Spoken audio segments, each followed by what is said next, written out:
मान्य राहुलजी गांधी, कॅम्ब्रिजची युनिव्हर्सिटीची त्यांच्यापाशी डिग्री आहे, Harvard युनिव्हर्सिटीची त्यांच्यापाशी degree आहे, आणि न शिकलेली बाई त्याला म्हणून राहिली की संविधान काय आहे, कोणचं आर्टिकल दाखव, तिनं हनुमान चालीसा अजून काय म्हणून दाखवली नाही.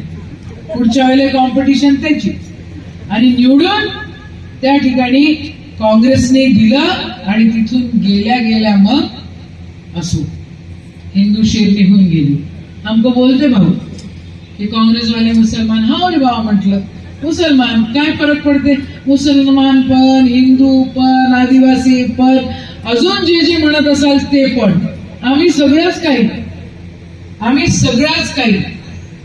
आम्ही फक्त एका जातीचे एका समाजाचे नाही, आम्ही सर्व समाजाचे सर्व जातीचे, ज्या ज्या ठिकाणी संविधानाचा ज्या ज्या गोष्टीचा उल्लेख आहे त्याच्यासाठी त्या ठिकाणी आम्ही तत्पर, आणि त्या सर्वांची आम्ही, त्या सर्वांची काँग्रेस. या ठिकाणी काँग्रेसला तुम्ही सातत्यानं भरघोस मतदान केलं, महाविकास आघाडीला तुम्ही नेहमीच आधार दिला, म्हणून तुमचे आभार मानते. इथं मला माहिती आहे PR कार्डचे विषय काही नक्की आहेत, ते कसे सॉल्व्ह करायचे